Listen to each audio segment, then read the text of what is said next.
एक ऐसा पर्वत जिसे भगवान शिव का निवास स्थान माना जाता है। एक ऐसा पर्वत जो आज भी अजय है। वैसे तो आपने बहुत से शिव भगवान के चमत्कार के बारे में सुना होगा, लेकिन ये पर्वत तो खुद ही किसी चमत्कार से कम नहीं है। जी हाँ, हम बात कर रहे हैं कैलाश पर्वत की, जिसकी ऊंचाई 6,638 मीटर है और जो कि माउंट एवरेस्ट से लगभग 2200 फीट कम है।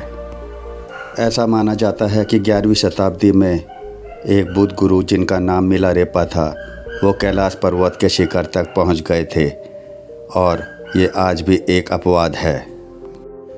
कैलाश पर्वत इस पृथ्वी का केंद्र है जहां पर चारों दिशाएं आकर मिलती हैं, इसीलिए यहां पर कंपास भी काम नहीं करता है।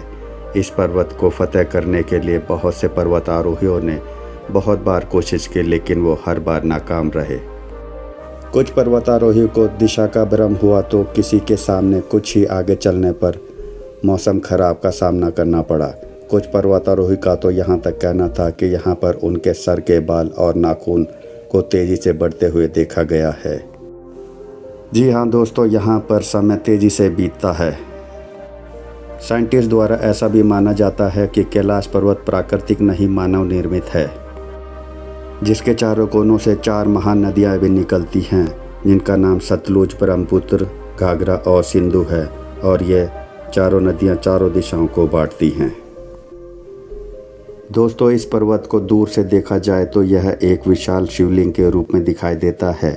इस पर्वत के दर्शन बहुत ही कम लोगों को होते हैं जो कैलाश मानसरोवर की यात्रा पर जाता है, क्योंकि मानसरोवर की यात्रा पर जाने वाले श्रद्धालुओं को तिब्बत से होकर गुजरना पड़ता है और जहां से इस पर्वत के दर्शन होते हैं।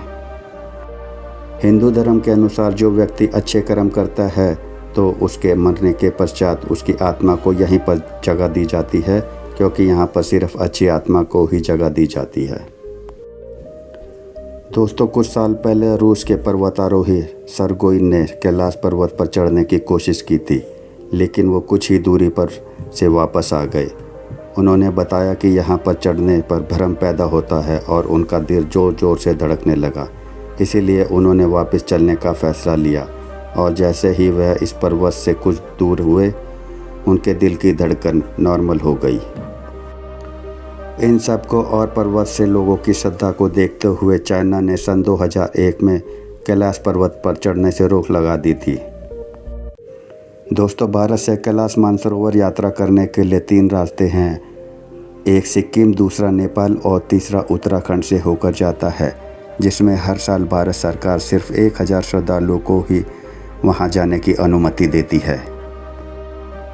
दोस्तों, आपको यहाँ पर 2 ताल देखने को भी मिलते हैं, मानसरोवर ताल और राक्षस ताल। मानसरोवर झील 320 किलोमीटर वर्ग में मीठे पानी की सबसे ऊंची झील है और समुद्र तल से लगभग 15,000 फीट की ऊंचाई पर है। इसका जल कभी भी खराब नहीं होता, जिसे भगवान का ताल भी माना जाता है, जिसमें स्नान करने का मुख्य समय ब्रह्म मुहूर्त में प्रातः 3 बजे से 5 बजे तक माना जाता है।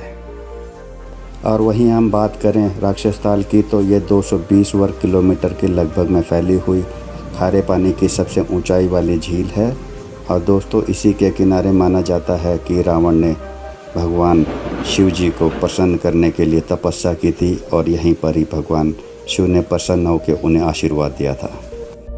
दोस्तों, आप इसी बात से अनुमान लगा सकते हैं कि कैलाश पर्वत पर कितनी तेज़ी से टाइम बीतता है कि जितने आपके कैलाश पर्वत पर 24 घंटे में बाल और नाखून बढ़ेंगे, उतने यहाँ पर आपके बाल और नाखून को बढ़ने में 2 हफ्ते का टाइम लगेगा।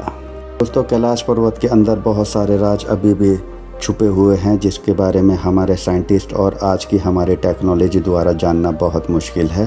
दोस्तों, कुछ श्रद्धालुगण द्वारा यह बताया जाता है कि अगर आप यहाँ पर ध्यान लगाएंगे तो आपको यहाँ पर डमरू की ध्वनि की आवाज़ सुनाई देगी। और कुछ श्रद्धालुगण का कहना है कि इस पर्वत के अंदर से भी कुछ हलचल की आवाज़ सुनाई देती हैं और ऐसा माना जाता है कि आज भी भोले शंकर अपने पूरे परिवार के साथ इस कैलाश पर्वत पर निवास करते हैं। दोस्तों, कैलाश मानसरोवर जाने वाले श्रद्धालुगण के लिए एक बहुत अच्छी बात यह आ रही है कि हमारे सड़क एवं परिवहन मंत्री नितिन गडकरी जी ने 2024-25 तक उत्तराखंड धारचूला से यात्रा मार्ग तैयार होने की बात कही है, जिसमें यहाँ यात्रा करना कम खर्चीला और आसान हो जाएगा और इससे आपका समय भी बचेगा। माना जाता है कैलाश पर्वत पर चढ़ने के लिए आध्यात्मिक ज्ञान होना जरूरी है, वरना इस पर्वत पर चढ़ना असंभव है। और इसीलिए शायद 11वीं शताब्दी में बौद्ध संत मिलारेपा जी ने आध्यात्मिक ज्ञान की प्राप्ति कर ली थी, इसीलिए वो इस पर्वत पर चढ़ पाए। तो दोस्तों, ये कुछ रहस्य थे कैलाश पर्वत के बारे में।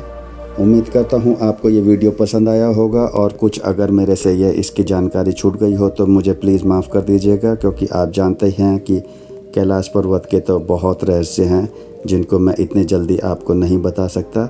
उम्मीद करता हूँ आपको वीडियो पसंद आया होगा। अगर पसंद आया हो तो प्लीज़ चैनल को लाइक एंड सब्सक्राइब ज़रूर कीजिएगा, और अगर आप भोले के भक्त हैं तो प्लीज़ कमेंट सेक्शन में हर हर महादेव ज़रूर लिखिएगा। आपको जल्दी ही मिलता हूँ नेक्स्ट वीडियो में। तब तक आप अपना और अपने परिवार का ख्याल रखिएगा। हर हर महादेव, जय माँ काल, जय हो भोले शंकर की।